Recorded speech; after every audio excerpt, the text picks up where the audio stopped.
মক্কার স্থানীয় লোকদের দাবি এই পাহাড়ে আছে জিনদের বাস।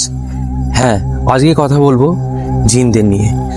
আজকের ঘটনাটি পুরোপুরি জিনদের নিয়ে, আর আজকের ঘটনা শুনলে আপনাদের গায়ে অবশ্যই কাটা দেবে। তার আগে বলে রাখি, জিন কাদের বলা হয়। মুসলিম ধর্ম অনুযায়ী যেরকম মানুষকে মাটি দিয়ে বানানো হয়েছে, সেরকমই জিনদের ধোঁয়া ছাড়া আগুন দিয়ে বানানো হয়েছে। মক্কা মদিনার নাম তো আপনারা অনেকেই শুনেছেন, কিন্তু আজকে কথা বলবো মক্কার এক এমন পাহাড়ের যেখানে বসবাস জিনদের। হ্যাঁ, সব স্থানীয়রা দাবি করে যে এই পাহাড়ে থাকে জিনেরা, এই পাহাড়ে জিনেদের বসবাস। যখনই কোনো মানুষ এই পাহাড়ে যাওয়ার চেষ্টা করে, পর্যটকরা যদি এই পাহাড়ে ঘুরতে যেতে চায়, তখন জিনেরা তাদেরকে বাধা দেয়। অনেকে এটাও দাবি করেছেন যে যখনই তারা পাহাড়ে গেছে, তারা শুনতে পেয়েছেন যে তাদেরকে কেউ বলছে যে এটা আমাদের জায়গা, এখান থেকে চলে যাও। যদি পাহাড়ে যেতেই হয় তাহলে অনেকে অনেক প্রোটেকশন নিয়ে যায়। তো আজকে শোনাবো আপনাদের সেই ঘটনা। তার আগে বলে রাখি, এরকম হরর, মিস্টিরিয়াস আর পডকাস্ট ভিডিওর জন্য আমাদের চ্যানেলটাকে সাবস্ক্রাইব করতে পারেন আর আমাদের পাশে রাখতে পারেন, আর এই ভিডিওগুলো শেয়ার করে দেবেন। ঘটনা শুরু হচ্ছে এখান থেকে। মক্কার জিন পাহাড় বা জাবাল আল জিনের ব্যাপারে অনেক আগে থেকেই অনেক কাহিনী প্রচলিত। এই পাহাড়ে ভূমিকম্প, নানান রকমের আওয়াজ ও আলোর কারণে এটি মানুষের মধ্যে একটি ভয় তৈরি করেছে। স্থানীয় মানুষের দাবি করে এখানে রয়েছে জিনের বসবাস। অনেকদিন আগের কথা, সেই সময় সেখানে আবির বলে একজন ছেলে আসে, যে সেখানকার স্থানীয় নয়, আর সে ওই পাহাড়ে যেতে চায় কারণ সে দেখতে চেয়েছিল যে ওই পাহাড়ে আদৌ কিছু আছে নাকি এটা মানুষের ভুল। সে স্থানীয় মানুষকে দাবি করেছিল যে এটা তাদের মনের ভুল, আর সেখানে জিন নামক কিছুই নেই, এটা সম্পূর্ণ তাদের মনের ভুল, আর সেখানে তারা যেতেই পারে। স্থানীয় বাসিন্দারা তাকে বারবার না করেছিল যে সেই পাহাড়ে না যেতে, কারণ সেই পাহাড়ে রয়েছে অতি প্রাকৃতিক জিন যারা মানুষের ক্ষতি করে। কিন্তু আবির তাদের কথা শোনে না, আর আবির ঠিক করে যে ওই পাহাড়ে তারা যাবে। আবির তার গবেষণার জন্য প্রয়োজনীয় সরঞ্জাম নিয়ে পাহাড়ের পথে যাত্রা শুরু করে। পাহাড়ে যাওয়ার পথে সে অনেক স্থানীয় লোকের সাথে কথা বলে, যারা তাকে জানায় যে পাহাড়ে অনেক রকমের বিপদ আছে আর সেখানে যাওয়া ঠিক হবে না। কিন্তু আবির তার সিদ্ধান্তে অনড় ছিল, আর সে ঠিক করে সে পাহাড়ে যাবেই। কিন্তু পাহাড়ের প্রথম রাতেই আবির বুঝতে পারে নানান রকমের ঘটনা। রাতের বেলা খাওয়া দাওয়া শেষ করে তাঁবু খাটিয়ে সে বিশ্রাম নিচ্ছিল। হঠাৎ সে এক অদ্ভুত আওয়াজ শুনতে পায়।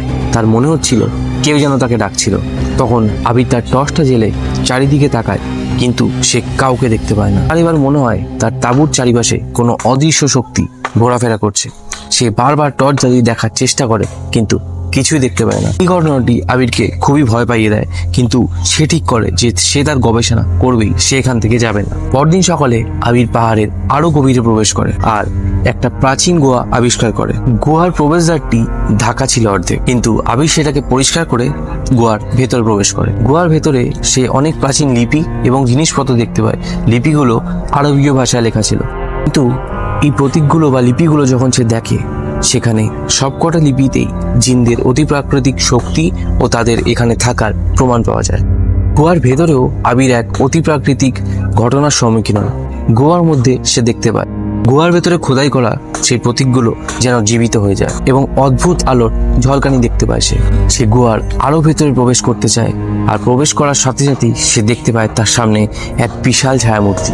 সে দেখতে পায় তার সামনে একজন বিশাল জিন দাঁড়িয়ে আছে, যেটা দেখে আবির সেখান থেকে নড়তে পারে না। হঠাৎই জিনটি আবিরকে সতর্ক করে দেয় যে এই পাহাড়ে আসা তার ভুল হয়েছে, এখানে আসা তার কখনোই উচিত হয়নি। জিনটি আবিরকে বলে এই পাহাড়ের রহস্য মানুষের জন্য নয়, আর তুমি এখানে এসে ভুল করেছো। জিনটি বলে তুমি যদি ফিরে যেতে না চাও তাহলে তুমি আরো বিপদের সম্মুখীন হবে।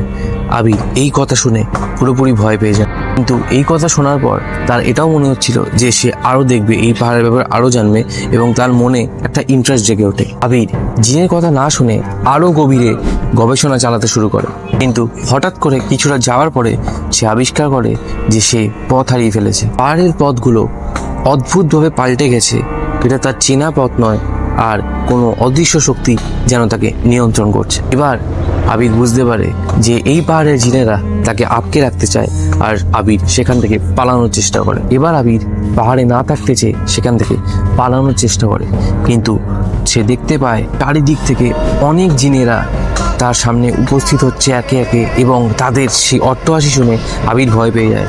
আবির সেখান থেকে পালাতে যায়, কিন্তু জিনেরা তাকে চেপে ধরে রাখে এবং সেখান থেকে পালাতে দেয় না। জিনেরা বলতে থাকে যে এই পাহাড়ে যখনই কেউ আসে এবং এই পাহাড়ের রহস্য জানতে চায়, তখন তাদের এই অবস্থাই হয়, তারা এখান থেকে আর যেতে পারে না এবং তাদের মৃত্যু হয় বা তারা পুরোপুরি পাগল হয়ে যায়। এই পাহাড়ের রহস্য মানুষের জন্য নয়, তাই এখানে মানুষের না আসাই উচিত। জিনেরা বারবার আবিরকে এটা বলতে থাকে এবং তার আরও কাছে আসতে থাকে, যেন তার গলা টিপে তাকে মেরে ফেলবে। এমন করতে করতেই আবির সেখানেই অজ্ঞান হয়ে যায়। পরদিন সকালবেলা যখন আবিরের জ্ঞান ফেরে, তখন সে শহরে এক ডাক্তার তাকে দেখছে, তার পাশে বসে আছে অনেক গ্রামবাসী। যখন তারা আবিরকে জিজ্ঞেস করে যে সেখানে কি হয়েছিল, আবির তাদের পুরোটাই বলে এবং এগুলো শোনার পর গ্রামবাসীরা বলে যে আমরা তো তোমাকে আগেই বারণ করেছিলাম যে এখানে যেও না, কারণ এখানে রয়েছে জিনদের বাস। যেরকম আমরা মানুষ, সেরকমই ওদেরও একটা দুনিয়া আছে, আর ওই পাহাড়ে ওদের অবস্থান। এখন মানুষ সব জায়গাতেই তার কবজা করে ফেলছে, বাড়ি করে ফেলছে, সব কিছু নিজেদের আয়ত্তে করে ফেলছে। জিনেরা চায় না যে মানুষ সেই পাহাড়ে যাক এবং মানুষে ঘুরতেও যাক সেই পাহাড়ে, কারণ তাদের এটা মনে হয় যে যখন মানুষ এই পাহাড়ে আরও বেশি করে আসবে, তখন এই পাহাড়টাও মানুষের কবজায় হয়ে যাবে আর জিনদের সেখান থেকে চলে যেতে হবে। তাই জন্য জিনরা যখনই কোনো মানুষকে সেই পাহাড়ে দেখে, তারা তাদেরকে ভয় পাইয়ে সেই পাহাড় থেকে তাড়িয়ে দেয়, অথবা যদি কোনো ব্যক্তি ভয় না পায় তাদেরকে সেখানেই মেরে ফেলে, যাতে মানুষের মধ্যে একটা ভয় থাকে। এইটা শোনার পর আবির সেখান থেকে চলে যায়। তার গবেষণা করার যে ভূত, সেটা মাথা থেকে নেমে যায়, আর সে কোনোদিনও সেই পাহাড়ের সম্মুখীন হয়নি। তো এই ছিল আজকের ঘটনা। কেমন লাগলো আজকের ঘটনা সেটা অবশ্যই আমাদেরকে জানাবেন। আর আমাদের সাথে যদি কোনো ঘটনা শেয়ার করতে হয়, সেটা কিন্তু আমাদের মেলে শেয়ার করতে পারেন, আর আমরা শোনাবো আপনার ঘটনা। বা আমাদের সাথে পডকাস্ট করতে হলেও কিন্তু আমাদেরকে মেল করতে পারেন বা হোয়াটসঅ্যাপ নাম্বারে আমাদেরকে জানাতে পারেন। তো এই ছিল আজকের ঘটনা। কেমন লাগলো অবশ্যই জানাবেন। দেখা হবে আপনাদের সাথে আরও একটা পডকাস্টে বা আরও একটা ঘটনা নিয়ে। ততক্ষণ সবাই ভালো থাকবেন।